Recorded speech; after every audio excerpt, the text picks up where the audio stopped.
ವಿಜಯ ಕರ್ನಾಟಕ ವೀಕ್ಷಕರಿಗೆ ಸ್ವಾಗತ. ನಾನು ಶಂಕರ ಹೆತ್ತು. ರಾಜ್ಯ ಬಿಜೆಪಿ ವಿರೋಧ ಪಕ್ಷವಾಗಿ ಹೊರಹೊಮ್ಮಿರ್ತಕ್ಕಂಥದ್ದು ಅಂದ್ರೆ ಬಹಳಷ್ಟು ಸ್ಟ್ರಾಂಗ್ ಇರ್ತಕ್ಕಂಥ ಪಕ್ಷ, ರಾಷ್ಟ್ರೀಯ ಪಕ್ಷ ಅಂತ ಹೇಳಿ ಸಾಕಷ್ಟು ಚರ್ಚೆ ಇರುತ್ತೆ. ಅಂದ್ರೆ ಬಿಜೆಪಿ ಪಕ್ಷ ಅಂತ ಹೇಳಿದ್ರೆ ಒಂದು ಶಿಸ್ತಿನ ಪಕ್ಷ. ಅಲ್ಲಿ ಯಾವುದೇ ರೀತಿಯಾದಂತಹ ಕ್ರಮ ಆದ್ರೂ ಕೂಡ ಹೈಕಮಾಂಡ್ ಇಂದ ಕ್ರಮ ಆಗುತ್ತೆ. ಮತ್ತೆ ಯಾವುದೇ ರೀತಿಯಾದಂತಹ ತಪ್ಪುಗಳಾದ್ರೂ ಕೂಡ ಇಮಿಡಿಯೇಟ್ ಅವ್ರ ಮೇಲೆ ಆಕ್ಷನ್ ಆಗ್ತಕ್ಕಂಥದ್ದು ಇವೆಲ್ಲವೂ ಕೂಡ ರಾಜ್ಯ ಬಿಜೆಪಿ ಅಥವಾ ಬಿಜೆಪಿ ಪಕ್ಷದಲ್ಲಿ, ರಾಷ್ಟ್ರೀಯ ಬಿಜೆಪಿ ಪಕ್ಷದಲ್ಲಿ ಆಗ್ತಾ ಇತ್ತು. ಆದ್ರೆ ಇತ್ತೀಚಿನ ದಿನಗಳಂದ್ರೆ ಕಳೆದ ವಿಧಾನಸಭಾ ಚುನಾವಣೆ ಆದ ಬಳಿಕ ರಾಜ್ಯಾಧ್ಯಕ್ಷರ ಆಯ್ಕೆನೇ ಆಗಿರ್ಲಿಲ್ಲ. ತುಂಬಾ ಕಾಲ ಹಾಗೆ ಪೆಂಡಿಂಗ್ ಇತ್ತು. ವಿರೋಧ ಪಕ್ಷದ ಆಯ್ಕೆನೂ ಕೂಡ ಮಾಡಿಲ್ಲ. ರಾಜ್ಯಾಧ್ಯಕ್ಷರು ಇಲ್ಲದೆ ಇರೋದು ಪಕ್ಷಕ್ಕೆ ಒಂದು ರೀತಿಯಲ್ಲಿ ಸಂಘಟನೆ ಮಾಡಲಿಕ್ಕೆ ಕಷ್ಟಕರ ಆಗ್ತಂತ ಸಂದರ್ಭದಲ್ಲಿ ವಿರೋಧ ಪಕ್ಷ ನಾಯಕನು ಕೂಡ ಆಯ್ಕೆ ಆಗಿರ್ಲಿಲ್ಲ. ವಿರೋಧ ಪಕ್ಷ ನಾಯಕನಿಲ್ಲದೆ ಒಂದು ಅಧಿವೇಶನವನ್ನು ಕೂಡ ನಡೆಯಿತು. ಈ ರೀತಿಯಾದಂತಹ ಬೆಳವಣಿಗೆಗಳು, ಯಾರು ಅಧ್ಯಕ್ಷರ ಆಗ್ಬೇಕು ಅಂತ ಹೇಳಿ ಸಾಕಷ್ಟು ಚರ್ಚೆ, ವಿರೋಧ ಪಕ್ಷ ಯಾರು ಆಗ್ಬೇಕಂತ ಹೇಳಿ ಸಾಕಷ್ಟು ಚರ್ಚೆ ನಡೀತಿತ್ತು. ಅದಾದ ಬಳಿಕವಾಗಿ ವಿಜಯೇಂದ್ರ ಅವರಿಗೆ ಒಂದು ಪಟ್ಟವನ್ನ ಕಟ್ತಾರೆ, ರಾಜ್ಯಾಧ್ಯಕ್ಷರಾಗಿ ಒಂದು ಪಟ್ಟವನ್ನ ಕಟ್ತಾರೆ. ಅಲ್ಲಿಂದ ಶುರುವಾಗಿರ್ತಕ್ಕಂತ ಬಂಡಾಯಗಳು ಇನ್ನೂ ಕೂಡ ನಡೀತಾನೆ ಇದೆ. ಕರ್ನಾಟಕ ಬಿಜೆಪಿಯಲ್ಲಿ ಸದ್ಯಕ್ಕೆ ಬಂಡಾಯ ಅನ್ನೋದು ನಿಲ್ತಾನೆ ಇಲ್ಲ. ವಿರುದ್ಧ, ರಾಜ್ಯಾಧ್ಯಕ್ಷರ ವಿರುದ್ಧ ಸಾಕಷ್ಟು ಹಿರಿಯ ನಾಯಕರು ಎಲ್ಲರೂ ಕೂಡ ನಾವು ಲೋಕಸಭಾ ಚುನಾವಣೆ ಸಂದರ್ಭದಲ್ಲಿ ಈಶ್ವರಪ್ಪ ಅವ್ರನ್ನ ಎಕ್ಸಾಂಪಲ್ ನೋಡಿದೀವಿ. ಡಿ ವಿ ಸದಾನಂದ ಗೌಡರಿಗೆ ಟಿಕೆಟ್ ಕಾರಣಕ್ಕಾಗಿ ಅಲ್ಲಿ ಆಗಿರ್ತಕ್ಕಂಥ ಆಕ್ಷನ್ ನೋಡಿದೀವಿ. ಪ್ರತಾಪ್ ಸಿಂಹ ಅವರು ಆಡಿದಂತ ಮಾತುಗಳನ್ನು ಕೊಡಿದೀವಿ. ಆದ್ರೆ ಇಲ್ಲಿ ಈಗ ಸದ್ಯಕ್ಕೆ ಉಪಚುನಾವಣೆ ಬಳಿಕ ಈ ವಕ್ಫ್ ಹೋರಾಟ ಇವೆಲ್ಲವೂ ಕೂಡ ನಡೀತಾ ಇದೆ. ಅದ್ರ ಬಳಿಕವಾಗಿ ಬಸನಗೌಡ ಪಾಟೀಲ್ ಯತ್ನಾಳ್ ಹೇಳಿಕೆಗಳು ಬಹಳ ಬಹಳ ಮುಖ್ಯವಾಗಿ ಇಲ್ಲಿ ಚರ್ಚೆಯಲ್ಲಿದೆ. ಆದ್ರೆ ಹೈಕಮಾಂಡ್ ಮಾತ್ರ ಯಾವುದೇ ಕ್ರಮ ತೆಗೆದುಕೊಳ್ತಲ್ಲ. ಇದ್ರ ಬಗ್ಗೆ ಚರ್ಚೆ ಮಾಡ್ತಾ ಹೋಗೋಣ. ನಮ್ಮೊಂದಿಗೆ ಹಿರಿಯ ಸಹೋದ್ಯೋಗಿ ಆಗಿರ್ತಕ್ಕಂಥ ಬಾಲರತ್ ತಂತ್ರಿ ಸರ್ ಜಾಯ್ನ್ ಆಗಿದ್ದಾರೆ. ಸರ್ ನಮಸ್ತೆ. ನಮಸ್ಕಾರ ಶಂಕರ್. ಈಗ ಸದ್ಯಕ್ಕೆ ಕರ್ನಾಟಕ ಬಿಜೆಪಿಯಲ್ಲಿ ಅಂತರ್ಯುದ್ಧ ಆರಂಭ ಆಗಿದೆ ಅಂತ ಹೇಳ್ಬೋದು. ಯಾಕೆಂತ ಹೇಳಿದ್ರೆ ಯತ್ನಾಳ್ರವರ ಒಂದು ಟೀಮ್ ಬಿಜೆಪಿಯಲ್ಲಿ ಈಗ ಸದ್ಯಕ್ಕೆ ಇನ್ನೊಂದು ಟೀಮ್ ಅಂತ ಹೇಳಿದ್ರೆ ವಿಜೇಂದ್ರ ಬಣಗಳು. ಈ ರೀತಿಯಾದಂತಹ ಬಣಗಳು ರಾಜ್ಯದಲ್ಲಿ ಸೃಷ್ಟಿಯಾದಂತಹ ಸಂದರ್ಭದಲ್ಲಿ ಪಕ್ಷಕ್ಕೆ ಯಾವ ರೀತಿಯಾದಂತಹ ಡ್ಯಾಮೇಜ್ಗಳು ಆಗ್ತವೆ ಅಂದ್ರೆ, ಒಂದು ರಾಷ್ಟ್ರೀಯ ಪಕ್ಷ, ಯಾಕೆಂದ್ರೆ ಶಿಸ್ತಿನ ಪಕ್ಷ ಅಂತ ಹೇಳಿ ಕರ್ಸ್ಕೊಳ್ತಿತ್ತು ಬಿಜೆಪಿ. ಕರ್ನಾಟಕದಲ್ಲಿ ನೋಡಿದ್ರೆ ಆ ಶಿಸ್ತಿನ ಪಕ್ಷಕ್ಕೆ ಆ ಶಿಸ್ತು ಅನ್ನೋದನ್ನ ಸೈಡಿಗೆ ಇಟ್ಟು ಮಾತಾಡ್ಬೇಕಂತ ಪರಿಸ್ಥಿತಿ ಸದ್ಯ ಬಿಜೆಪಿಯಲ್ಲಿ ಇದೆ ಸದ್ಯಕ್ಕೀಗ. ಹೌದು, ಈ ಶಿಸ್ತಿನ ಪಕ್ಷ ಅಂತ ಏನ್ ಬಿಜೆಪಿಗೆ ಹೆಸರಿತ್ತು, ಅದೊಂದು ಬಹಳಷ್ಟು ದಿನ ಆಯ್ತು. ಪಕ್ಷದ ಈ ಎಸ್ಪೆಷಲಿ ಕರ್ನಾಟಕ ಬಿಜೆಪಿ ಘಟಕದಲ್ಲಿ ಒಂದು ಹೊಂದಾಣಿಕೆ ಅನ್ನೋದೇ ಇಲ್ಲ ರಾಜ್ಯದ ನಾಯಕರ ಜೊತೆ. ಅದು ಮನೆ ಒಂದು, ಆಮೇಲೆ ಬಾಗಿಲು ಎಷ್ಟೋ ಈಗ ಮೇಲ್ನೋಟಕ್ಕೆ ಸುಮಾರು ಬಾಗಿಲು ಆಗ್ಬಿಟ್ಟಿದೆ. ಮೇಲ್ನೋಟಕ್ಕೆ ಯತ್ನಾಳ್ ಮತ್ತು ವಿಜೇಂದ್ರ ಅಂತ ಮಾತ್ರ ಏನು ಒಂದು ಫ್ಯಾಕ್ಷನ್ ಕಾಣಿಸ್ತಿದೆ ಹೊರತು ಅಲ್ಲಿ ಬಹಳಷ್ಟು ಒಂದು ಬಣಗಳು, ಗುಂಪುಗಳು ಕಾಣಿಸ್ತಾ ಇರೋದು ಮೇಲ್ನೋಟಕ್ಕೆ ಕಾಣ್ತಾ ಇರೋದೆ. ಇಲ್ಲಿ ಗಮನಿಸಬೇಕಾದಂತ ವಿಚಾರ ಅಂತ ಬಸವನಗೌಡ ಪಾಟೀಲ್ ಯತ್ನಾಳ್ ಅವರು ಅವರ ಒಂದು ಆರಂಭಿಕವಾಗಿ ಅವರು ಬರೀ ಯಡಿಯೂರಪ್ಪ ಕುಟುಂಬನವರದ ಮೇಲೆ ಅವರ ಒಂದು ಆರೋಪ, ಟೀಕೆ, ಪ್ರಹಾರ ಎಲ್ಲ ಇತ್ತೇ ಹೊರತು ಒಂದು ಪಕ್ಷದ ಪರವಾಗಿ ಅವರು, ಬಿಜೆಪಿ ಪರವಾಗಿ ಅವರು ಎಂದೂ ಮಾತನಾಡದವರಲ್ಲ. ಆದ್ರೆ ಏನು ವಕ್ಫ್ ಹೋರಾಟ ಒಂದು ಬೀದರ್ನಿಂದ ಆರಂಭ ಮಾಡಿದಾರೋ ಅದು ಎಲ್ಲೋ ಒಂದು ಪಕ್ಷದ ಒಂದು ಚೌಕಟ್ಟನ್ನ ಮೀರಿ ಅವರು ಒಂದು ಅಭಿಯಾನವನ್ನು ಆರಂಭಿಸ್ತಾರೆ ಅಂತಾನೆ ಹೇಳ್ಬೋದು. ಹಾಗಾಗಿ ಆಮೇಲೆ ಅವರೇ ಯತ್ನಾಳ್ ಅವರು ಹೇಳಿರೋ ಪ್ರಕಾರ ನಿನ್ನೆಲ್ಲ ಮೊನ್ನೆ ಅವರಿಗೆ ಹೈಕಮಾಂಡ್ ಇಂದ ಕಾಲ್ ಬಂದ್ರು ಕೂಡ ನಾನು ಒಬ್ಬನೇ ಬರಲ್ಲ, ನಾವು ತಂಡದ ಜೊತೆ ಬರ್ತೀನಿ ಅನ್ನೋ ಮಾತನ್ನು ಕೂಡ ಹೇಳಿದಾರೆ ಅವರು. ಈಗ ಬೀದರ್ನಿಂದ ಅವರದ್ದು ಈ ಏನು ಮೊದಲ ಹಂತದ ಈ ವಕ್ಫ್ ಅಭಿಯಾನ ಅದು ಡಿಸೆಂಬರ್ 1ನೇ ತಾರೀಕು ಬೆಳಗಾವಲ್ಲಿ ಮುಗಿತಾ ಇದೆ. ಅದಾದ್ಮೇಲೆ ಮುಂದಿನ ರೂಪುರೇಷೆ ಏನು ಅನ್ನೋದನ್ನೆಲ್ಲ ಅವರು ಆ ಬೆಳಗಾವಲ್ಲಿ ಕೂತ್ಕೊಂಡು ಪ್ಲಾನ್ ಮಾಡ್ತಾರೆ.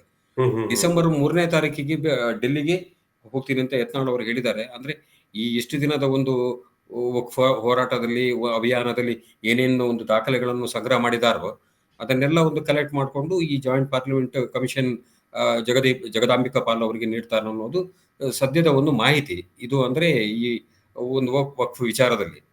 ಆಮೇಲೆ ನೀವು ಮಾತನಾಡಿದ ಹಾಗೆ ಈ ರಾಜ್ಯ ಬಿಜೆಪಿಯಲ್ಲಿ ಬಹಳಷ್ಟು ನೀವು ನೋಡಿರ್ಬೋದು. ನಿನ್ನೆ ಸದಾನಂದ ಗೌಡರವರ ಒಂದು ಹೇಳಿಕೆ, ಅದಕ್ಕೆ ಯತ್ನಾಳ್ ಕೊಟ್ಟಂತ ಕೊಂಡ್ರು ಎಲ್ಲ ಒಂದ್ ಕಡೆ ಯತ್ನಾಳ್ ಯಾರನ್ನೂ ಕ್ಯಾರ್ ಮಾಡದೆ ಮುಂದೆ ಹೋಗುವಂತ ರೀತಿಯಲ್ಲಿ ಅವರ ಒಂದು ರಾಜಕೀಯ ಸದ್ಯಕ್ಕೆ ಸಾಗ್ತಾ ಇದೆ ಶಂಕರ್. ಖಂಡಿತ. ಇಲ್ಲಿ ಒಂದು ಅರ್ಥ ಆಗದ ವಿಷಯ ಅಂತ ಹೇಳಿದ್ರೆ ಹೋರಾಟ ವಿಚಾರ. ಯಾಕೆ ಅಂತ ಹೇಳಿದ್ರೆ ನಿನ್ನೆ ಟೆಂಪಲ್ ರನ್ ವಿಚಾರಗಳು ಇವತ್ತಿಂದ ಆರಂಭ ಆಗುತ್ತೆ. ಟೆಂಪಲ್ ರನ್ಗಳು ಹೋರಾಟ ಮಾಡ್ತೀವಿ ಅಂತ ಹೇಳಿ ಒಂದು ತಂಡ ಹೋಗ್ತಿದೆ, ವಿಜೇಂದ್ರ ಅವರ ಒಂದು ತಂಡ. ಕುಡುಮಲೆ ಟೆಂಪಲ್ ಇಂದ ಟೆಂಪಲ್ ರನ್ ಮಾಡಿ ಅಲ್ಲಿಂದ ಬೇರೆ ಬೇರೆ ದೇವಸ್ಥಾನಗಳಿಗೆ ಭೇಟಿ ನೀಡಿ ಹೋರಾಟ ಆರಂಭ ಮಾಡ್ತೀವಂತ. ಆದ್ರೆ ಯಾರ ವಿರುದ್ಧ ಹೋರಾಟ?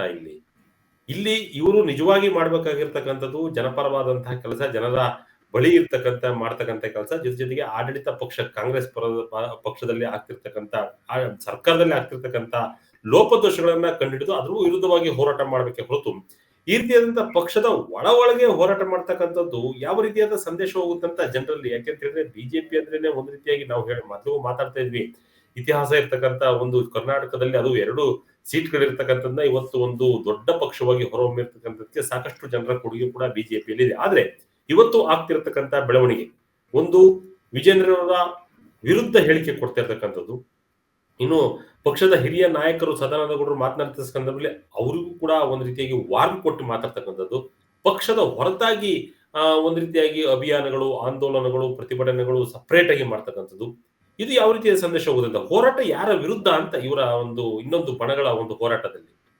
ನೋಡಿ, ಈಗ ಇವರು ಹೋರಾಟ ಏನಿದ್ರು ಆಡಳಿತಾರೂಢ ಕಾಂಗ್ರೆಸ್ ಪಕ್ಷದ ವಿರುದ್ಧ ಇರಬೇಕೇ ಹೊರತು ಅವರವರೇ ಈಗ ಇದನ್ನ ಈ ಹೋರಾಟವನ್ನ, ಪ್ರತಿಭಟನೆ, ಅಭಿಯಾನ, ಪ್ರವಾಸ ಆರಂಭಿಸಿದ್ದಾರೆ ಅಂತ ಹೇಳಿದ್ರೆ ಎಲ್ಲೋ ಒಂದ್ ಕಡೆ ನೋಡಿ, ಈ 3 ಕರ್ನಾಟಕ ಉಪಚುನಾವಣೆಯ ಈ 3 ಕ್ಷೇತ್ರಗಳ ಒಂದು ಫಲಿತಾಂಶ ಮೇಲ್ನೋಟಕ್ಕೆ ಈ 3 ಕ್ಷೇತ್ರಗಳ ಫಲಿತಾಂಶದಿಂದ ರಾಜ್ಯ ರಾಜಕೀಯದಲ್ಲಿ ಅಂತ ಬದಲಾವಣೆ ಏನು ಆಗದಿದ್ರು ಕೂಡ ಬಿಜೆಪಿ ಮತ್ತೆ ಜೆಡಿಎಸ್ ಅಲ್ಲಿ ಇದೊಂದು ಬಹಳ ಒಂದು ಬಿರುಗಾಳಿಯನ್ನು ಎಬ್ಬಿಸಿದೆ ಅಂತ ಹೇಳ್ಬೋದು. ಇದು ಒಂದ್ ಕಡೆ ವಿಜೇಂದ್ರ ಅವರ ನಾಯಕತ್ವಕ್ಕೆ ಒಂದು ಕೊಟ್ಟಂತಹ ವಾರ್ನಿಂಗ್ ಆದ್ರೂ ಅಂತ ಅನ್ಕೋಬಹುದು. ಆಮೇಲೆ ಚನ್ನಪಟ್ಟಣದಲ್ಲಿ ಯೋಗೇಶ್ವರ್ ಅವರು ಆಡಿರುವಂತಹ ಮಾತು, ಹೈಕಮಾಂಡ್ ನಂಗೆ ಟಾಸ್ಕ್ ಕೊಟ್ರೆ 15 ದಿವಸ ಜೆಡಿಎಸ್ ಅನ್ನು ಖಾಲಿ ಮಾಡ್ತೀನಿ ಅಂತ ಹೇಳಿರೋದು, ಎಲ್ಲೋ ಒಂದ್ ಕಡೆ ಈ 2 ಮೈತ್ರಿ ಪಕ್ಷಗಳಿಗೆ, ಬಿಜೆಪಿ ಮತ್ತೆ ಜೆಡಿಎಸ್ ಪಕ್ಷಗಳಿಗೆ ಈ ಉಪಚುನಾವಣೆಯ ಫಲಿತಾಂಶದ ಒಂದು ಹೊಡೆತ ಸ್ವಲ್ಪ ಜೋರಾಗಿ ಬೀಸಿದೆ ಅಂತ ಹೇಳ್ಬೋದು. ಎಸ್, ಮೈತ್ರಿ ಆದ ಬಳಿಕ ಆಗ್ತಿರ್ತಕ್ಕಂಥ ಬೆಳವಣಿಗೆಗಳು ಬಿಜೆಪಿಯಲ್ಲಿ ಸಾಕಷ್ಟು ಆಂತರಿಕ ಬೆಳವಣಿಗೆಗಳು ಕೂಡ ನಡೀತಾ ಇದೆ. ಮೈತ್ರಿ ಯಾವಾಗ ಆಯ್ತು, ಲೋಕಸಭಾ ಚುನಾವಣೆ ಸಂದರ್ಭದಲ್ಲಿ ಆದಂತ ಸಂದರ್ಭದಲ್ಲಿ ಅತಿ ಹೆಚ್ಚು ನಿರೀಕ್ಷೆ ಇತ್ತು. ಮೈತ್ರಿ ಆದ ಬಳಿಕ ಒಂದು ರೀತಿಯಾಗಿ 25 ಸೀಟ್ಗಳನ್ನು ಯಾವಾಗ ಲೋಕಸಭೆಯಲ್ಲಿ ಬಿಜೆಪಿ ಪಡ್ಕೊಂಡಿತ್ತು, ಅದೇ ಸೀಟನ್ನ ಉಳಿಸ್ಕೊಂಡು ಹೋಗ್ತೀವಿ ಅಂತ ಹೇಳಿ ಮಾತುಕತೆ ಆಗಿತ್ತು. ಆದ್ರೆ ಕೇವಲ 17+2 ಇವರು 2 ಮತ್ತೆ ಅವ್ರು 17 ಗೆದ್ದಿದ್ದು ಬಿಟ್ರೆ, ಅಂಕಿಅಂಶ ಕಡಿಮೆ ಆಯ್ತು ಬಿಟ್ರೆ ಮೈತ್ರಿಯಿಂದ ಯಾವುದೇ ಲಾಭ ಆಗಿಲ್ಲ ಅಂತ ಹೇಳಿ ಸಾಕಷ್ಟು ಜನ ಮಾತನಾಡ್ತಾ ಇದ್ರು. ಕಾರ್ಯಕರ್ತರು ಕೂಡ ಗೊಂದಲ ಇದೆ. ಆದ್ರೆ ಇಲ್ಲಿ ಹೈಕಮಾಂಡ್ ಕ್ರಮದ ಬಗ್ಗೆ ನಾವು ಮಾತನಾಡ್ಲೇಬೇಕು. ಯಾಕೆಂತ ಹೇಳಿದ್ರೆ ಕಳೆದ ಅಂದ್ರೆ ಒಂದು 2 ವರ್ಷಗಳ ಇತ್ತೀಚಿನ ಬಿಜೆಪಿಯ ಬೆಳವಣಿಗೆಗಳನ್ನ ನೋಡ್ತಾ ಇದ್ದ ಸಂದರ್ಭದಲ್ಲಿ ಯಾರಾದ್ರೂ ಪಕ್ಷದ ವಿರುದ್ಧ ಚಟುವಟಿಕೆಗಳು, ಪಕ್ಷದ ವಿರುದ್ಧ ಪ್ರತಿಭಟನೆಗಳು ಅಥವಾ ಪಕ್ಷದ ವಿರುದ್ಧ ಹೇಳಿಕೆಗಳನ್ನ ಕೊಟ್ಟಂತ ಸಂದರ್ಭದಲ್ಲಿ ಇಮ್ಮಿಡಿಯೇಟ್ ಆಗಿ ನೋಟಿಸ್ ಅನ್ನ ಕೊಟ್ಟು ಅವರನ್ನ ಸಸ್ಪೆಂಡ್ ಮಾಡ್ತಕ್ಕಂಥ ಕೆಲಸವನ್ನ ಬಿಜೆಪಿ ಹೈಕಮಾಂಡ್, ರಾಜ್ಯ ಬಿಜೆಪಿ ಮಾಡ್ತಾ ಇತ್ತು. ಆದ್ರೆ ಇತ್ತೀಚಿನ ದಿನಗಳಲ್ಲಿ ಹೈಕಮಾಂಡ್ ಕೂಡ ಈ ಒಂದು ವಿಚಾರಕ್ಕೆ ಯಾವುದೇ ರೀತಿಯಾದಂತಹ ಮೂಗ್ ತೋರಿಸ್ತಾ ಇಲ್ಲ. ಈ ಚುನಾವಣೆ ಬಳಿಕನೂ ಕೂಡ ಯಾವುದೇ ರೀತಿಯಾದ ಒಂದು ಹೇಳಿಕೆ ರಾಜ್ಯದ ಬಿಜೆಪಿಯ ಒಂದು ಬೆಳವಣಿಗೆಗಳಲ್ಲಿ ಆಡಿಲ್ಲ. ಅಧ್ಯಕ್ಷರು ಕೂಡ ಆಡಿಲ್ಲ. ಅಮಿತ್ ಶಾ ಅವರು ಯಾವುದೇ ಕಾರಣಕ್ಕೂ ಕರ್ನಾಟಕದ ಬಗ್ಗೆ ಮಾತನಾಡ್ತಲೇ ಇರ್ತಕ್ಕಂಥ ಮನುಷ್ಯನಲ್ಲ. ಆದ್ರೆ ಈ ಬಾರಿ ಅಮಿತ್ ಶಾ ಅವರು ಕೂಡ ಯಾವುದೇ ರೀತಿಯಾದಂತಹ ಕರ್ನಾಟಕದ ಬಿಜೆಪಿ ಬಗ್ಗೆ ಮಾತನಾಡಿಲ್ಲ. ಏನ್ ಹೈಕಮಾಂಡ್ ನ ಒಂದು ನಿರ್ಧಾರ ಏನಿರುತ್ತೆ ಅಂತ. ಯಾಕೆಂತಂದ್ರೆ ಇದಕ್ಕೆ ಒಂದು ಟ್ರೀಟ್ಮೆಂಟ್ ಅನ್ನ ಹೈಕಮಾಂಡ್ ಕೊಡಬೇಕು ಅಂತ ರಾಜ್ಯ ಬಿಜೆಪಿಲಿ ಯಾಕೋ ಸರಿ ಹೊಂದಂತ ಕಾಣ್ತಾ ಇಲ್ಲ. ಹಾಗಾಗಿ ಹೈಕಮಾಂಡ್ ನ ಒಂದು ನಿರ್ಧಾರ ಏನಾಗಿರ್ಬೋದು ಅಂತೇಳಿ ಈಗಾಗಲೇ ಹೈಕಮಾಂಡ್ ನ ಕರೆದ್ರು ಕೂಡ ಅದಕ್ಕೂ ಕೂಡ ನಾನು ಬರಲ್ಲ, ನನ್ನ ಟೀಮ್ ಜೊತೆ ಬರ್ತೇನೆ ಅಂತ ಹೇಳಿದ್ರೆ, ಇಲ್ಲಿ 2 ಬಣಗಳು 3 ಬಣಗಳು ಇರೋದು ನಾವು ಹೇಳ್ತೀವಿ. ಮನೆ ಒಂದು 3 ಬಾಗ್ಲಲ್ಲ, ಇದು ಮನೆ ಒಂದು 100 ಬಾಗ್ಲಾಗ್ಬಿಟ್ಟಿದೆ ಈ ಬಿಜೆಪಿ ಅಂತ ಹೇಳಿ. ಇದಕ್ಕೆ ಹೈಕಮಾಂಡ್ ಯಾಕೆ ಟ್ರೀಟ್ಮೆಂಟ್ ಕೊಡ್ತಾ ಇಲ್ಲ ಅಂತ ಹೇಳಿ ಏನ್ ಸಂದೇಶ ಇರಬಹುದು? ಅಂದ್ರೆ ನೋಡಿ, ಈಗ 2014ರಲ್ಲಿ ಬಿಜೆಪಿ ನರೇಂದ್ರ ಮೋದಿ ನೇತೃತ್ವದ NDA ಮೈತ್ರಿಕೂಟ ಮೊದಲ ಬಾರಿ ಅಧಿಕಾರಕ್ಕೆ ಬಂದಾಗ ಆಗ ಇದ್ದ ಒಂದು ಬಿಜೆಪಿಯ ಒಂದು ಅಗ್ರೆಸಿವ್ನೆಸ್ ಈಗ ಬರಬರ್ತಾ ಅದು ಕಮ್ಮಿ ಆಗ್ತಾ ಬಂತು. ಅದು ಇತ್ತೀಚಿನ 1-2 ವರ್ಷಗಳಲ್ಲಂತೂ ಬಿಜೆಪಿ ಹೈಕಮಾಂಡ್ ಯಾಕೆ ಇಷ್ಟು ಸಾಫ್ಟ್ ಆಗಿದೆ ಅನ್ನೋ ಒಂದು ಸಂಶಯ ಬಿಜೆಪಿ ಕಾರ್ಯಕರ್ತ ಮತ್ತು ಸ್ಥಳೀಯ ಮುಖಂಡರಲ್ಲೂ ಕೂಡ ಇದೆ. ಆಮೇಲೆ ಈ ಒಂದು ಯತ್ನಾಳ್ ಅವರ ಒಂದು ಸಮಸ್ಯೆಯನ್ನ ಬಗೆಹರಿಸೋಕೆ ಬಿಜೆಪಿ ಹೈಕಮಾಂಡ್ ಪ್ರಯತ್ನ ಮಾಡಿಲ್ಲ ಅಂತಲ್ಲ. ನೀವು ನೋಡಿರ್ಬೋದು, 1-2 ತಿಂಗಳ ಹಿಂದೆ RSS ನ ಮುಖಂಡರು ಕೇಶವಕೃಪದಲ್ಲಿ ಸಭೆ ಸೇರಿ ಅದರಲ್ಲೆಲ್ಲ ಈ ಯಡಿಯೂರಪ್ಪ ಬಂದಿದ್ರು, ವಿಜೇಂದ್ರ ಬಂದಿದ್ರು, ಯತ್ನಾಳ್ ಬಂದಿದ್ರು, ಜಾರಕಿಹೊಳಿ ಬಂದಿದ್ರು, ಎಲ್ಲಾ ಮುಖಂಡರ ಒಂದು ಅಭಿಪ್ರಾಯವನ್ನು ಸಂಗ್ರಹಣೆ ಮಾಡಿ ಒಂದು ಈ ಒಂದು ಏನ್ ಭಿನ್ನಮತ ಇದೆ ಅದನ್ನ ಒಂದು ಸಾಲ್ವ್ ಮಾಡಕ್ಕೆ ಪ್ರಯತ್ನವನ್ನಂತೂ ಮಾಡಿತ್ತು. ಆದ್ರೆ ಎಲ್ಲೋ ಒಂದ್ ಕಡೆ ಈ ಸಭೆ ಆದ ನಂತರ ಕೂಡ ಈ ಯತ್ನಾಳ್ ಮತ್ತೆ ಈ ಅವರ ಏನು ಒಂದು ಭಿನ್ನಮತರಂದ ಏನು ಅತೃಪ್ತರಂತ ಕರೆಸ್ಕೊಳ್ತಾರ, ಅವರದ್ದು ಒಂದು ಏನು ಅವರ ಒಂದು ಪಕ್ಷದ ಒಳಗಿನ ಅದರಲ್ಲೂ ಪ್ರಮುಖವಾಗಿ ಅವರ ಹೋರಾಟ ಏನಿದ್ರು ನಾವು ನೋಡ್ದಂಗೆ ಯಡಿಯೂರಪ್ಪ ಮತ್ತೆ ವಿಜೇಂದ್ರ ವಿರುದ್ಧ ಮಾತ್ರೇ ಹೊರತು ಅವರು ಬೇರೆ ಯಾರ ವಿರುದ್ಧನೂ ಅಷ್ಟು ಮಾತಾಡದವರಲ್ಲ. ಅದು ಜಾರಕಿಹೊಳಿ ಆಗ್ಲಿ, ಯತ್ನಾಳ್ ಆಗ್ಲಿ, ಅರವಿಂದ್ ಲಿಂಬಾವಳಿ ಆಗ್ಲಿ, ಅವರ ಒಂದು ನಿರ್ದಿಷ್ಟ ಒಂದು ಟಾರ್ಗೆಟ್ ಯಡಿಯೂರಪ್ಪನವರ ಕುಟುಂಬದ ಮೇಲೆ ಇದೆ ಅಂತ ಹೇಳ್ಬೋದು ಇಲ್ಲಿ. ಈಗ ಸದಾನಂದ ಗೌಡ್ರವರ ನಿನ್ನೆ ಒಂದು ಹೇಳಿಕೆ ಬಹಳ ಬೇಸರದಿಂದ ಅವರು ಮಾತನಾಡ್ತಾರೆ. ಅವರು ನಾನು ಕೂಡ ಹೈಕಮಾಂಡ್ಗೆ 2 ಪತ್ರವನ್ನು ಬರೆದಿದ್ದೆ, ಏನು ರೆಸ್ಪಾನ್ಸ್ ಬಂದಿಲ್ಲ. ಮೋಸ್ಟ್ಲಿ ಮಹಾರಾಷ್ಟ್ರದಲ್ಲಿ ಗವರ್ಮೆಂಟ್ ಫಾರ್ಮೇಶನ್ ಆದ ನಂತರ ಹೈಕಮಾಂಡ್ ಈ ಕಡೆ ಬಗ್ಗೆ ತಲೆ ಹಾಕ್ಬಹುದು ಅನ್ನೋ ಒಂದು ಮಾತನ್ನ ಹೇಳಿದ್ದಾರೆ. ಎಲ್ಲೋ ಒಂದ್ ಕಡೆ ಇಲ್ಲಿ ಒಂದು ಆಸ್ ಎ ಪಾರ್ಟಿಯಾಗಿ ನಾವು ನೋಡ್ಬೇಕಾದ್ರೆ ವಿಜೇಂದ್ರ ಅವರನ್ನ ರಾಜ್ಯಾಧ್ಯಕ್ಷರಾಗಿ ಹೈಕಮಾಂಡ್ ನೇಮಕ ಮಾಡಿದ ನಂತರ ಅವರ ಮಾತಿಗೆ ಒಂದು ಪ್ರಾಶಸ್ತ್ಯವನ್ನು ಕೊಡಬೇಕಾಗುತ್ತೆ. ಅಂದ್ರೆ ಕೇಂದ್ರ ಸಚಿವರಾದಂತ ಪ್ರಹ್ಲಾದ್ ಜೋಶಿ ಅವರು ಕೂಡ ಒಂದು 3 ದಿವಸದಿಂದ ಹುಬ್ಳಿಯಲ್ಲಿ ಮಾತಾಡಿದಾಗ ಇಂಡೈರೆಕ್ಟ್ ಆಗಿ ಅದನ್ನೇ ಹೇಳಿದ್ರು ಅವರು. ಅಂದ್ರೆ ರಾಜ್ಯಾಧ್ಯಕ್ಷರಾಗಿ ವಿಜೇಂದ್ರನ್ ಅವರನ್ನ ನೇಮಕ ಮಾಡಿದ್ಮೇಲೆ ಅವರ ಮಾತಿಗೆ ಹೈಕಮಾಂಡ್ ಕೂಡ ಬೆಲೆ ಕೊಡಬೇಕಾಗುತ್ತೆ. ಅದೇ ರೀತಿ ಎಲ್ಲರನ್ನು ವಿಶ್ವಾಸದಿಂದ ರಾಜ್ಯಾಧ್ಯಕ್ಷರಾಗಿ ವಿಶ್ವಾಸದಿಂದ ಎಲ್ಲರನ್ನು ಕರ್ಕೊಂಡು ಹೋಗುವ ಜವಾಬ್ದಾರಿ ಕೂಡ ವಿಜೇಂದ್ರ ಅವರ ಮೇಲೆ ಇದೆ ಅನ್ನೋ ಮಾತನ್ನು ಕೂಡ ಪ್ರಹ್ಲಾದ್ ಜೋಶಿ ಹೇಳಿರೋದ್ರಿಂದ ಎಲ್ಲೋ ಒಂದ್ ಕಡೆ ಸದ್ಯದ ಮಟ್ಟಿಗೆ ಯತ್ನಾಳ್ ಅವರಿಗೆ ಸ್ವಲ್ಪ ಹಿನ್ನಡೆ ಆಗೋ ಸಾಧ್ಯತೆಗಳೇ ಜಾಸ್ತಿ ಅಂತ ಅನ್ಸುತ್ತೆ ವಿಜೇಂದ್ರ. ಹಿರಿಯ ನಾಯಕರ ಕಡೆಗಣನೆ ಇದು ಬಹಳ ದಿನದಿಂದಲೂ ಕೂಡ ಕೇಳಿ ಬರ್ತಾ ಇತ್ತು. ಹಿರಿಯ ಬಿಜೆಪಿ ನಾಯಕರ ಕಡೆಗಣನೆ ಮಾಡ್ತಿರ್ತಕ್ಕಂಥದ್ದು, ಕಡೆಗಣನೆ ಮಾಡಿದ್ಕೆ ಯಾವ ರೀತಿಯಾದಂತಹ ಫಲಿತಾಂಶ ಬಂದಿದೆ ಅಂತ ಹೇಳಿ ಕಳೆದ ವಿಧಾನಸಭಾ ಚುನಾವಣೆಯಲ್ಲಿ ಬಂದಿತ್ತು. ಯಾವಾಗ ಹಿರಿಯ ನಾಯಕರು ಅಂತ ಹೇಳಿದ್ರೆ ಯಡಿಯೂರಪ್ಪನವ್ರನ್ನ ಒಂದ್ ರೀತಿಯಾಗಿ ಸೈಡ್ ಲೈನ್ ಮಾಡ್ಲಿಕ್ಕೆ ಹೋಗಿರ್ತಕ್ಕಂಥ ಸಂದರ್ಭದಲ್ಲಿ ವಿಧಾನಸಭಾ ಚುನಾವಣೆ ಎದುರಾಗಿತ್ತು. ಆ ಸಮಯದಲ್ಲಿ ಒಂದು ರೀತಿಯಾಗಿ ಯಡಿಯೂರಪ್ಪನವರ ಏನು ಸಲಹೆ ತೆಗೆದುಕೊಳ್ಳದಲೆ, ಯಾವುದೇ ರೀತಿಯಾದ ಮುಂಚೂಣಿಯಲ್ಲಿ ಕಾಣಿಸ್ಕೊಳ್ಳದಲೆ ಒಂದು ಎಲೆಕ್ಷನ್ ಅನ್ನ ನಡೆಸಿದ್ರು. ಆದ್ರೆ ಫಲಿತಾಂಶ ಯಾವ ರೀತಿಯಾಗಿ ಬಂದಿತ್ತು ಅಂತ ಹೇಳಿ ಕಣ್ಣು ಮುಂದೆ ಇದೆ. ಇನ್ನು ಲೋಕಸಭಾ ಚುನಾವಣೆಯಲ್ಲಿ ಆ ರೀತಿಯಾದಂತೆ ಕೆಲಸ ಮಾಡ್ಲಿಕ್ಕೆ ಹೋಗ್ಲಿಲ್ಲ. ಸ್ವತಃ ಕೇಂದ್ರ ಅವರ ಒಂದು ತಂಡ ಇದೆಯಲ್ಲ, ಆ ತಂಡಕ್ಕೆ ಸದಸ್ಯರನ್ನಾಗಿ ಮಾಡ್ತಾರೆ. ಆ ಸದಸ್ಯರ ಆದ ಬಳಿಕವಾಗಿ ಜೆಡಿಎಸ್ ಜೊತೆ ಮೈತ್ರಿ ಆಗುತ್ತೆ. ಮೈತ್ರಿ ಆದ ಬಳಿಕವಾಗಿ ರಾಜ್ಯದಂತ ಹೋರಾಟ, ರಾಜ್ಯದಂತ ಒಂದು ಪಕ್ಷವನ್ನ ಕಟ್ಟೋ ಕೆಲಸ ಮತ್ತೆ ಶುರುವಾಗುತ್ತೆ. ಅದು ಸ್ವಲ್ಪ ಚೇತರಿಕೆ ಕಂಡಂತೆ ಕಾಣುತ್ತೆ. ನೋಡಿ, ಯಡಿಯೂರಪ್ಪನವರ ನಿರ್ಲಕ್ಷ್ಯ ಅದು ಇವತ್ತು ಎಲ್ಲಿಗೆ ಬಂದು ನಿಂತಿದೆ ಅಂತ, ಆ ಭಾಗದಲ್ಲಿ ಇರ್ತಕ್ಕಂಥ ಒಂದು ಬಿಜೆಪಿಯ ಅಲೆ ಯಾವ ರೀತಿ ಯಾವ ಪರ್ಸೆಂಟೇಜ್ ತೆಗೆದುಕೊಂಡಿದೆ ಅಂತ. ಹಳೆ ಮೈಸೂರು ಭಾಗದಲ್ಲಿ ಇನ್ನೇನು ಚೇತರಿಕೆ ಕಾಣ್ಬೇಕು ಅನ್ನೋ ನಿಟ್ಟಿನಲ್ಲಿ ಮೈತ್ರಿ ವಿಚಾರವಾಗಿ ಸಂಬಂಧಪಟ್ಟಂತೆ ಮಂಡ್ಯ, ಚನ್ನಪಟ್ಟಣ ಈ ರೀತಿಯಾದಂತಹ ಕ್ಷೇತ್ರಗಳನ್ನ ಕಳೆದುಕೊಳ್ಳೋ ಸ್ಥಿತಿಗೂ ಕೂಡ ಬಿಜೆಪಿ ಈಗ ಸದ್ಯಕ್ಕೆ ಹೋಗಿದೆ. ಇನ್ನು ಉತ್ತರ ಕರ್ನಾಟಕ ಭಾಗದಲ್ಲೂ ಕೂಡ ಅಷ್ಟಾಗಿ ಇದು ಲೋಕಸಭಾ ಚುನಾವಣೆಯಲ್ಲಿ ರಿಸಲ್ಟ್ ನೋಡಿದಂತ ಸಂದರ್ಭದಲ್ಲಿ ಅದು ಕೂಡ ಸ್ವಲ್ಪ ಮಟ್ಟಿಗೆ ಚೇತರಿಕೆ ಕಂಡಿಲ್ಲ ಅಂತ ಹೇಳಿ. ಇನ್ನು ಉಪಚುನಾವಣೆಯನ್ನು ನಾವು ಉತ್ತರ ಕರ್ನಾಟಕ ಕಡೆ ನೋಡ್ಬೇಕಾದ್ರೆ ಈ ಶಿಗ್ಗಾಂವಿ ಭಾಗ ಮತ್ತೆ ಬಳ್ಳಾರಿ ಭಾಗದಲ್ಲೂ ಕೂಡ ನೆಲ ಕಚ್ಚಿದೆ ಬಿಜೆಪಿ. ಇದೆಲ್ಲ ಕೂಡ ಹಿರಿಯರ ಕಡೆಗಣನೆ, ಬಿಜೆಪಿಯಲ್ಲಿ ಆಗಿರ್ತಕ್ಕಂಥ ಆಂತರಿಕ ಯುದ್ಧಗಳು, ಆಂತರಿಕ ಮಾತಿನ ಜಗಳಗಳು, ಮತ್ತೆ ಒಬ್ಬರ ಮೇಲೆ ಒಬ್ರು ಹೇಳ್ತಿರ್ತಕ್ಕಂಥದ್ದೇ ಕಾರಣ ಆಯ್ತಾ ಅಂತ ಈ ಮಟ್ಟಿಗೆ ಒಂದ್ ರೀತಿಯಾಗಿ ಡೌನ್ ಅರ್ಥ ಆಗ್ಲಿಕ್ಕೆ. ಅಂದ್ರೆ ನೋಡಿ, ವಿಜೇಂದ್ರ ಅವರು ತಮ್ಮದೇ ಒಂದು ತಂಡವನ್ನ ಕಟ್ಕೊಂಡು ಓಡಾಡ್ತಾರೆ ಅನ್ನೋ ಒಂದು ಆರೋಪ ಅದು ಬಹಳಷ್ಟು ಇದೆ. ಅಂದ್ರೆ ಬರೀ ಯತ್ನಾಳ್ ಮತ್ತೆ ಅವ್ರ ಟೀಮ್ ಇಂದಲ್ಲ, ಪಕ್ಷದ ಬೇರೆ ಹಿರಿಯ ಮುಖಂಡರು ಕೂಡ ಇದೇ ಅಭಿಪ್ರಾಯವನ್ನ ಬಹಿರಂಗವಾಗಿ ಹೇಳಿದ್ದುಂಟು. ಅಂದ್ರೆ ಪ್ರಹ್ಲಾದ್ ಜೋಶಿ ಅವರು ಕೂಡ 3 ದಿನದ ಹಿಂದೆ ಏನೋ ಒಂದು ಹೇಳಿಕೆಯನ್ನು ಕೊಟ್ಟಾಗ ವಿಜೇಂದ್ರ ಅವರು ಕೂಡ ಎಲ್ಲರೂ ವಿಶ್ವಾಸದಿಂದ ಕರ್ಕೊಂಡು ಹೋಗ್ಬೇಕಾಗುತ್ತೆ ಅನ್ನೋ ಒಂದು ಮಾತನ್ನ ಪರೋಕ್ಷವಾಗಿ ಹೇಳಿರೋದ್ರಿಂದ ಏನು ಒಂದು ಹಿರಿಯರು ಅಂತ ಬಿಜೆಪಿಯಲ್ಲಿ ಇದ್ ಮಾಡ್ತಾರ, ಅದೇ ಯಾವುದೇ ನಾಯಕರು ಇರ್ಬೋದು, ಅವರು ಈಗ MLA ಆಗಿರ್ಬೋದು, ಆಗದೇ ಇರ್ಬೋದು, ಆದ್ರೂ ಕೂಡ ಆ ಹಿರಿಯ ನಾಯಕರ ಒಂದು ಏನು ಪಕ್ಷಕ್ಕೆ ಕೊಟ್ಟಂತ ಕೊಡುಗೆ ಅದನ್ನ ಎಲ್ಲೋ ಒಂದು ಕಡೆ ಇತ್ತೀಚಿನ ದಿನಗಳಲ್ಲಿ ಹೊಸ ರಾಜ್ಯ ಅಂದ್ರೆ ವಿಜೇಂದ್ರ ಅವರು ರಾಜ್ಯಾಧ್ಯಕ್ಷ ಆಗಿ ನೇಮಕ ಆದ ನಂತರ ಎಲ್ಲೋ ಒಂದ್ ಕಡೆ ಹಿರಿಯರನ್ನೆಲ್ಲ ಕಡೆಗಣಿಸಲಾಗ್ತಾ ಇದೆ. ಅವ್ರದೇ ಒಂದು ತಂಡವನ್ನು ಕಟ್ಕೊಂಡು ಹೋಗ್ತಾರೆ ಅನ್ನೋ ಒಂದು ಆರೋಪ ವಿಜೇಂದ್ರ ಅವರ ಮೇಲೆ ಇರೋದ್ರಿಂದ ವಿಜೇಂದ್ರ ಅವರ ಒಂದು ಅವರು ತಮ್ಮ ಏನೊಂದು ಕಾರ್ಯವೈಖರಿ ಏನು ವರ್ಕಿಂಗ್ ಸ್ಟೈಲ್ ಅನ್ನೋದು ಇದೆಯಾ ಅದನ್ನು ಒಂದು ಬದಲಾಯಿಸಿಕೊಳ್ಳುವಂತ ಒಂದು ಅನಿವಾರ್ಯತೆ ಕೂಡ ಅವರ ಮೇಲೆ ಇದೆ. ಒಟ್ಟಿನಲ್ಲಿ ಏನ್ ಹೇಳ್ಬೋದು ಅಂತ ಹೇಳಿದ್ರೆ, ಯತ್ನಾಳ್ ಅವರನ್ನ ಕರೆದು ವಾರ್ನಿಂಗ್ ಕೊಟ್ಟ ಹಾಗೆ ರಾಜ್ಯಾಧ್ಯಕ್ಷರ ವಿಜೇಂದ್ರ ಅವರನ್ನು ಕೂಡ ಬಿಜೆಪಿ ಹೈಕಮಾಂಡ್ ಕರೆದು ವಾರ್ನಿಂಗ್ ಕೊಡುವಂತಹ ಒಂದು ಪರಿಸ್ಥಿತಿ ಸದ್ಯದ ಮಟ್ಟಿಗೆ ಎರಡೂ ಕಡೆ ನಿರ್ಮಾಣ ಆಗಿದೆ ಅಂತ ಹೇಳ್ಬೋದು ಶಂಕರ್. ಖಂಡಿತ ಇಲ್ಲಿ ವಿಜೇಂದ್ರ ಅವರ ಒಂದು ನೀವು ಹೇಳಿದ ಹಾಗೆ ಎಲ್ಲರೂ ವಿಶ್ವಾಸಕ್ಕೆ ತೆಗೆದುಕೊಂಡು ಹೋದಂತ ಒಂದು ವೇಳೆ ಅವರು ಕೂಡ ಅಲ್ಲಿ ಎಲ್ಲೋ ಒಂದು ಕಡೆ ಸ್ವಲ್ಪ ಮಟ್ಟಿಗೆ ಅದು ಕೆಲಸ ಆಗಿಲ್ಲ ಅನ್ಸುತ್ತೆ.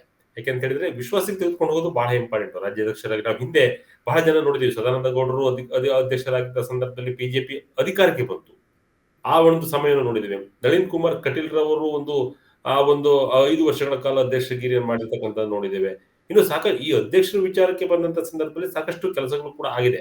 ಈ ವಿಜೇಂದ್ರ ಅವರ ಅಧ್ಯಕ್ಷ ಸ್ಥಾನಕ್ಕೆ ಬಂದಂತ ಸಂದರ್ಭದಲ್ಲಿ ಸಾಕಷ್ಟು ಪೈಪೋಟಿಗಳಿತ್ತು, ಆಕಾಂಕ್ಷಿಗಳು ಕೂಡ ಹೆಚ್ಚಿದ್ರು. ಅರವಿಂದ್ ಲಿಂಬಾವಳಿ ಇದ್ರು, ಸುನಿಲ್ ಕುಮಾರ್ ಹೆಸರು ಕೇಳಿ ಬರ್ತಾ ಇತ್ತು, ಬಿಜೆಪಿಯ ಈಗಿನ ಸಂಸದರಾಗಿರ್ತಕ್ಕಂಥ ಶೋಭಾ ಕರಂದ್ಲಾಜೆ ಹೆಸರು ಕೇಳಿ ಬರ್ತಿತ್ತು. ಆ ಸಮಯದಲ್ಲಿ ಆಗಿರ್ತಕ್ಕಂಥ ಅಲ್ಲೇ ಗೊತ್ತಾಗಿತ್ತು, ಅಂದ್ರೆ ಒಂದ್ ವೇಳೆ ನಾವು ಅಧ್ಯಕ್ಷ ಸ್ಥಾನವನ್ನ ಯಾರಿಗೆ ಕೊಟ್ರೆ ಉತ್ತಮ ಅನ್ನೋದು ಆ ಒಂದು ಇದ್ರಲ್ಲೇ ಆ ಒಂದು ಏನು ಆಕಾಂಕ್ಷಿಗಳ ಪಟ್ಟಿ ಏರ್ತಾನೆ ಹೋಗ್ತೈತೆ ಬಿಜೆಪಿಲಿ. ಅಲ್ಲೇ ಸ್ವಲ್ಪ ತಡೆ ಹಿಡಿದಿದ್ರೆ ತಕ್ಕ ಮಟ್ಟಿಗೆ ಒಂದು ಒಂದು ನಿಲುವನ್ನು ತೆಗೆದುಕೊಂಡು ಒಂದ್ ರೀತಿಯಾದಂತಹ ಸ್ಟೆಪ್ ಅನ್ನು ಹಾಕಬಹುದು. ಆದ್ರೆ ಇಲ್ಲಿ ವಿಜೇಂದ್ರ ಅವ್ರಿಗೆ ಪಟ್ಟ ಕಟ್ಟಿದ್ದೇ ದೊಡ್ಡ ಸಮಸ್ಯೆಯಾಗಿ ಉಲ್ಬಣಗೊಂಡಿದೆ ಈಗ ಸದ್ಯಕ್ಕೆ ರಾಜ್ಯ ಬಿಜೆಪಿಯಲ್ಲಿ. ವಿಜೇಂದ್ರ ಅವರು ಯಾವಾಗ ಅಧ್ಯಕ್ಷರಾಗ್ತಾರೆ, ಇಮಿಡಿಯೇಟ್ ಆಗಿ ಬಸನಗೌಡ ಪಾಟೀಲ್ ಯತ್ನಾಳ್ ಒಂದು ಭುಗಿಲ್ ಹೇಳ್ತಾರೆ, ಕುಟುಂಬ ರಾಜಕಾರಣ ಅಂತ ಆರೋಪ ಮಾಡ್ತಾರೆ. ವಿಜೇಂದ್ರ ಅವರಿಗೆ ಆ ಒಂದು ಕೆಪಾಸಿಟಿ ಇಲ್ಲ ಅಂತ ಹೇಳ್ತಾರೆ. ಈಗಲೂ ಕೂಡ ಅವ್ರು ಅದನ್ನೇ ಹೇಳೋದು. ನೀವು ಮೊನ್ನೆ ಉಪಚುನಾವಣೆ ಸೋತ ಬಳಿಕ ನೀವಿನ್ನೂ ಚಿಕ್ಕವರಿದ್ದೀರಿ, ನಿಮ್ಗೆ ಆಗಲ್ಲ, ಕೈ ಬಿಡಿ ಅಂತ ಮಾತನ್ನು ಕೂಡ ಬಸನಗೌಡ ಪಾಟೀಲ್ ಯತ್ನಾಳ್ ಕೂಡ ಹೇಳ್ತಾ ಇದ್ರು.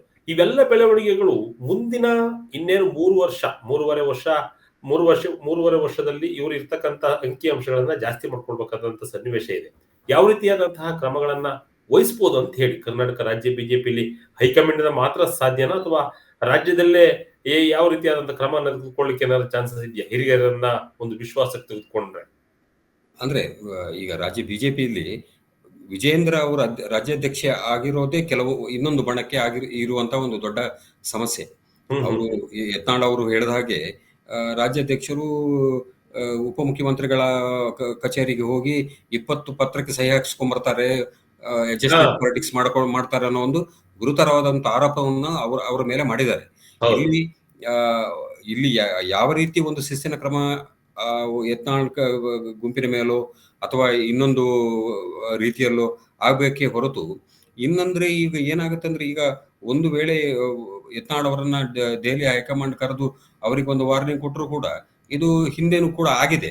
ಅವರಿಗೆ 2-3 ಬಾರಿ ಹೇಳಿದ್ರು, ನಂಗೆ ಶೋಕಾಸ್ ನೋಟಿಸ್ ಬಂದಿತ್ತು, ಅದಕ್ಕೆ ನಾನು ಉತ್ತರ ಕೊಟ್ಟೆ ಅಂತ ಹಲವು ಬಾರಿ ಯತ್ನಾಳ್ ಅವರು ಕೂಡ ಹೇಳಿರೋದ್ರಿಂದ ಈಗ ಹೈಕಮಾಂಡ್ ಕರೆದು ವಾರ್ನಿಂಗ್ ಕೊಟ್ಟರು 1-2 ದಿನ ಸುಮ್ಮನಿದ್ದು ಮತ್ತೆ ಅದೇ ಒಂದು ಪ್ರಾಕ್ಟೀಸ್ ಆರಂಭ ಆಗಿರೋದ್ರಿಂದ ಎಲ್ಲೋ ಒಂದ್ ಕಡೆ ಈ ಒಂದು ಬಲವಾದ ಕಠಿಣವಾದ ಕ್ರಮವನ್ನೇ ಹೈಕಮಾಂಡ್ ತಗೊಳ್ಳುವಂತ ಒಂದು ಅನಿವಾರ್ಯ ಪರಿಸ್ಥಿತಿಗೆ ಸದ್ಯದಲ್ಲೇ ರಾಜ್ಯ ಬಿಜೆಪಿ ಬರುತ್ತೆ ಅನ್ನೋದು ನನ್ನ ಒಂದು ಅಭಿಪ್ರಾಯ. ಶಂಕರ್, ಈ ಅಧ್ಯಕ್ಷರು ಬದಲಾವಣೆ ವಿಚಾರ ಏನಾದ್ರು ಕೂಗು ಕೇಳಿ ಬರ್ತಿದೆ ಅಂತ ಬಿಜೆಪಿ, ಯಾಕೆಂತ ಹೇಳಿದ್ರೆ ಅದೇ ಕೂಗು ಜಾಸ್ತಿ ಇರ್ತಕ್ಕಂಥದ್ದು. ಈಗ ಸದ್ಯಕ್ಕೆ ಬದಲಾವಣೆಯನ್ನ ಬಣಗಳು ಬಯಸ್ತಾ ಇರ್ತಕ್ಕಂಥದ್ದು. ಬೇರೆ ಯಾರೇನಾದ್ರು ಅಧ್ಯಕ್ಷರಾದ್ರೆ ಈ ಎಲ್ಲ ಒಂದು ಸಮಸ್ಯೆಗಳ ಬಗೆಹರಿತಾ ಅಂತ ಮೋಸ್ಟ್ಲಿ, ಯಾಕೆಂತ ಹೇಳಿದ್ರೆ ಅವರ ನೇರ ಟಾರ್ಗೆಟ್ ಇರೋದೇ ಅಧ್ಯಕ್ಷಗಿರಿಯಿಂದ ಇಡಿಸ್ಬೇಕು ಅಂತ ಹೇಳೋದು ಈ ಬಣದಿಂದ. ಈ ಬಣ ಏನಾದ್ರು ಅದೇ ನೋಡಿ, ಈಗ ಅಲ್ಲಿ ಪ್ರಮುಖವಾಗಿ ಅವರಿಗೆ ಇರೋದು ಯತ್ನಾಳ್ ಅವರ ಟೀಮ್ ವಿಜೇಂದ್ರ ಮಾತ್ರ. ಅಂದ್ರೆ ವಿಜೇಂದ್ರನ್ನ ಹೊರತಾಗಿ ಅಂದ್ರೆ ಏನು ಬಿಜೆಪಿ ಹೈಕಮಾಂಡ್ ಅಲ್ಲಿ ನಮ್ಮ ಸಂಘಟನಾ ಪ್ರಧಾನ ಕಾರ್ಯದರ್ಶಿ ಅಂತ BL ಸಂತೋಷ್ ಅವರ ಮಾತು ಕೂಡ ಬಲವಾಗಿ ಹೈಕಮಾಂಡ್ ಕೇಳೋದ್ರಿಂದ ಸಂತೋಷ್ ಅವರ ನಿರ್ಧಾರ ಏನಿರುತ್ತೆ ಈ ವಿಚಾರದಲ್ಲಿ ಕೂಡ ಬಹಳ ಒಂದು ಮುಖ್ಯವಾಗುತ್ತೆ. ಒಂದು ವೇಳೆ ವಿಜೇಂದ್ರ ಅವರನ್ನ ಕೆಳಗೆ ಇಳಿಸಲೇಬೇಕಾದಂತ ಅನಿವಾರ್ಯತೆಗೆ ಬಿಜೆಪಿ ಹೈಕಮಾಂಡ್ ಬಂದರೂ ಕೂಡ ಯತ್ನಾಳ್ ಬಣದವರು ಸುಮ್ಮನಾದ್ರೂ ಕೂಡ ಯಾರು ಹೊಸ ರಾಜ್ಯಾಧ್ಯಕ್ಷರನ್ನ ನೇಮಕ ಮಾಡ್ತಾರೆ ಅವರ ವಿರುದ್ಧ ಇತರರಿಗೆ ಏನಾದ್ರೂ ಒಂದು ಭಿನ್ನಾಭಿಪ್ರಾಯ ಇದ್ರೆ ಅದು ಮತ್ತೆ ಇನ್ನೊಂದು ರೂಪದಲ್ಲಿ ವಿವಾದ ಒಂದು ಎದುರಾಗುವಂತ ಸಾಧ್ಯತೆಗಳೇ ಜಾಸ್ತಿ. ಸದ್ಯದ ಮಟ್ಟಿಗೆ ಅಂದ್ರೆ ಈ ನೆಕ್ಸ್ಟ್ ವೀಕ್ ಎಂಡ್ ಒಳಗೆ ರಾಜ್ಯ ಬಿಜೆಪಿ ವಿಚಾರದಲ್ಲಿ ಹೈಕಮಾಂಡ್ ಏನ್ ನಿರ್ಧಾರ ತೆಗೆದುಕೊಳ್ಳುತ್ತೆ ಅನ್ನೋದು ಬಹಳ ಒಂದು ಕುತೂಹಲಕ್ಕೆ ಕಾರಣ ಆಗಿದೆ. ಶಂಕರ್, ಖಂಡಿತ ರಾಜ್ಯ ಬಿಜೆಪಿ ಕೇಂದ್ರದಲ್ಲಿರತಕ್ಕಂಥ ಬಿಜೆಪಿ ಯಾವ ರೀತಿಯಾದಂತ ನಿರ್ಧಾರಕ್ಕೆ ಬದ್ದಾಗುತ್ತೆ ಅದೇ ನಿರ್ಧಾರಕ್ಕೆ ಬದ್ದಾಗುತ್ತೆ. ಯಾಕಂತ ಹೇಳಿದ್ರೆ ಈ ಹಿಂದೆ ಈ ರೀತಿಯಾಗಿ ಇರ್ಲಿಲ್ಲ. ಈ ನಾವು ಸಾಕಷ್ಟು ಉದಾಹರಣೆಗಳನ್ನ ನೋಡಿದ್ದೇವೆ. ಯಾವಾಗ ಬಿಜೆಪಿ ಕೇಂದ್ರದಲ್ಲೂ ಕೂಡ ಅತಿ ಅಂದ್ರೆ ಅವರ ಎಕ್ಸ್ಪೆಕ್ಟೇಷನ್ ಅಷ್ಟು ಸೀಟು ಅಲ್ಲಿ ತೆಗೆದುಕೊಳ್ಳಕ್ ಆಗ್ಲಿಲ್ಲ. ಅದಾದ ಬಳಿಕವಾಗಿ ಈ ರೀತಿಯಾದ ಕ್ರಮಗಳಿಗೂ ಕೂಡ ಮುಂದಾಗ್ತಾ ಇಲ್ಲ.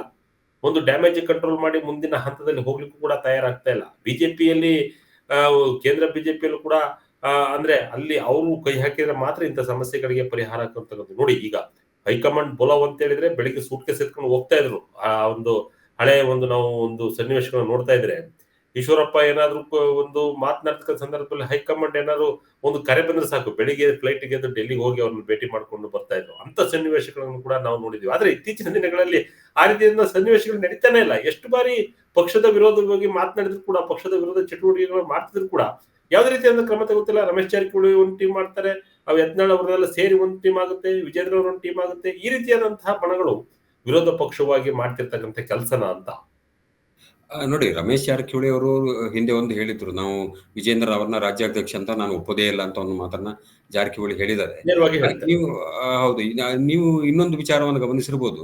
ರಾಜ್ಯ ಬಿಜೆಪಿ ನಾಯಕರನ್ನ ಕೇಂದ್ರದ ನಾಯಕರು ಒಂದು ಅಷ್ಟು ಪರಿಗಣನೆ ತೆಗೆದುಕೊಳ್ಳಲ್ಲ. ಅದು ಈಗ ಎಕ್ಸಾಂಪಲ್ ವಿಧಾನ ಪರಿಷತ್ತು ಒಂದು ಟಿಕೆಟ್ ಇರ್ಬೋದು, ರಾಜ್ಯಸಭಾ ಟಿಕೆಟ್ ಇರ್ಬೋದು. ರಾಜ್ಯ ಬಿಜೆಪಿ ನಾಯಕರು ಏನು ಶಿಫಾರಸನ್ನು ರೆಕಮೆಂಡ್ ಕೊಡ್ತಾರ, ಅದನ್ನ ಕೇಂದ್ರದ ಬಿಜೆಪಿ ನಾಯಕರು ಆ ಕವರ್ ಅನ್ನು ಓಪನ್ ಮಾಡ್ತಾರೋ ಇಲ್ವೋ? ಯಾಕಂದ್ರೆ ಇಲ್ಲಿ ಕೊಡೋ ಶಿಫಾರಸು ಒಂದು, ಅಲ್ಲಿ ಅವ್ರು ಮಾಡೋ ಸಿಲೆಕ್ಷನ್ ಇನ್ನೊಂದು. ಅದು ಒಂದು ಏನ್ ಇಂಡಿಕೇಶನ್ ಅಂದ್ರೆ, ರಾಜ್ಯದ ಬಿಜೆಪಿ ನಾಯಕರಿಗೆ ರಾಷ್ಟ್ರ ಮಟ್ಟದಲ್ಲಿ ಅಷ್ಟಾಗಿ ಹೈಕಮಾಂಡ್ ಬೆಲೆ ಕೊಡುವುದಿಲ್ಲ ಎನ್ನುವ ಒಂದು ನಿರ್ಣಯಕ್ಕೆ ನಾವು ಬರ್ಬೋದು. ಇಲ್ಲಿ ಎಷ್ಟೋ ಬಾರಿ ಈಶ್ವರಪ್ಪ ಅವರು ಕೂಡ ಹೋಗಿ ವಾಪಸ್ ಬಂದಿರತಕ್ಕಂಥದ್ದನ್ನ ಕಳೆದ ಲೋಕಸಭಾ ಚುನಾವಣೆಯಲ್ಲಿ ಯಾವಾಗ ಇವರು ಸಪರೇಟ್ ಹೋದ್ರು, ಆವಾಗ್ಲೂ ಕೂಡ ಅವ್ರು ಹೋದಂತ ಸಂದರ್ಭದಲ್ಲಿ ಅವ್ರನ್ನ ಕೇರೆ ಮಾಡಿಲ್ಲ, ಅಂದ್ರೆ ಮೀಟೇ ಮಾಡಿಲ್ಲ ಅವರು. ಅವ್ರನ್ನ ಇನ್ಫ್ಯಾಕ್ಟ್ ಬರಕ್ಕೆ ಹೇಳ್ಬಿಟ್ಟು ಅವ್ರನ್ನ ಮೀಟ್ ಮಾಡೋದು ಹಂಗೆ ಕಳಿಸ್ಬಿಟ್ಟಿದ್ದಾರೆ. ಈ ರೀತಿಯ ಡಿ ವಿ ಸದಾನಂದಗೌಡರು ಕೂಡ ಇದೇ ಪರಿಸ್ಥಿತಿ ಎದುರಾಗಿತ್ತು. ಹೌದು, ಅವ್ರದ್ದು ಹಾಗೆ ಮಾಡಿದ್ರು. ಅದೇ ನಾನು ನಿಮ್ಗೆ ಹೇಳಿದಲ್ಲ, ಈ ರೀತಿಯಾದಂತಹ ಬೆಳವಣಿಗೆ ಇಲ್ಲಿ ಅಸಮಾಧಾನ ಉಂಟಾಗ್ತಕ್ಕಂಥದಕ್ಕೆ ಉದಾಹರಣೆ ಆಗುತ್ತೆ. ಅದೇ ರಾಜ್ಯ ಬಿಜೆಪಿ ನಾಯಕರ ಒಂದು ಮಾತಿಗೆ, ಅವರ ಶಿಫಾರಸ್ಸಿಗೆ ಹೈಕಮಾಂಡ್ ಅಷ್ಟೊಂದು ಪ್ರಾಮುಖ್ಯತೆಯನ್ನು ಕೊಡ್ತಾ ಇಲ್ಲ ಅನ್ನೋದು ಈ ಏನು ಸಾರಾಂಶ ಇದು ಒಟ್ಟಾರೆ. ಅಂದ್ರೆ ಇವರು ರಾಜ್ಯ ಬಿಜೆಪಿ ನಾಯಕರು ಏನು ರಿಪೋರ್ಟ್ ಕೊಟ್ಟರು ಕೂಡ, ಅವ್ರ ಅಮಿತ್ ಶಾ ಕಡೆಯಿಂದ ಇನ್ನೊಂದು ರಿಪೋರ್ಟ್ ಬೇರೆನೆ ಹೋಗಿರುತ್ತೆ, ಅಥವಾ ಅವರು ಬಿ ಎಲ್ ಸಂತೋಷ್ ಕಡೆ ಅವರಿಂದ ಇನ್ನೊಂದು ರಿಪೋರ್ಟ್ ಅನ್ನು ತಗೊಂಡಿರ್ತಾರೆ. ಹಾಗಾಗಿ ಇಲ್ಲಿ ಯಾರಿಗೆ ಎಕ್ಸಾಂಪಲ್ ವಿಜೇಂದ್ರ ಅವರು ರಿಪೋರ್ಟ್ ಕೊಟ್ಟರು ಕೂಡ ಅದು ಅವರಿಗೆ ಬೇಕಾದಾಗೆ ಅವ್ರು ರಿಪೋರ್ಟ್ ಕೊಟ್ಟಿರ್ತಾರೆ. ಯತ್ನಾಳ್ ಕೊಟ್ರೆ ಅವ್ರಿಗೆ ಬೇಕಾದಂಗ ಕೊಟ್ಟಿರ್ತಾರೆ. ಹಾಗಾಗಿ ಈ ಎರಡೂ ಬಣವನ್ನ ಒಂದು ಸ್ಯಾಟಿಸ್ಫೈ ಮಾಡುವಂತಹ ರಿಪೋರ್ಟ್ಗಳು ಇದು ಆಗೋದಿಲ್ಲ ಅನ್ನೋ ಕಾರಣಕ್ಕಾಗಿ ಹೈಕಮಾಂಡ್ ಕಳೆದ ಕೆಲವು ವರ್ಷಗಳಿಂದ ತನ್ನದೇ ಆದಂತಹ ಒಂದು ಏನು ಗ್ರೌಂಡ್ ರಿಪೋರ್ಟ್ ಅನ್ನು ಪಡೆದುಕೊಂಡು ಅದರ ಆಧಾರದ ಮೇಲೆ ಡಿಸಿಷನ್ ತೆಗೆದುಕೊಂಡ ಉದಾಹರಣೆಗಳೇ ಹೆಚ್ಚು. ಶಂಕರ್, ಈ ಎಲ್ಲ ಬೆಳವಣಿಗೆಗಳು ಕಾಂಗ್ರೆಸ್ಗೆ ಒಂದು ರೀತಿಯಾಗಿ ಅಸ್ತ್ರ ಆಗುತ್ತಾ ಅಂತ, ಈ ರೀತಿಯ ಒಳ ಜಗಳಗಳು? ಅಲ್ಲ, ಖಂಡಿತ. ಈಗ ಮೊನ್ನೆ 3 ಚುನಾವಣೆಯಲ್ಲಿ ಕಾಂಗ್ರೆಸ್ ಗೆದ್ದಾಗ ಅದು ಯಾರೋ ಕಾಂಗ್ರೆಸ್ ನಾಯಕರು ಮಧು ಬಂಗಾರಪ್ಪ ಇರಬೇಕು, ನಾವು ಬಸವನಗೌಡ ಪಾಟೀಲ್ ಯತ್ನಾಳ್ ಅವರಿಗೆ ಥ್ಯಾಂಕ್ಸ್ ಹೇಳ್ತೀವಿ ಅಂತ ಹೇಳ್ತಾರ. ಹೌದು,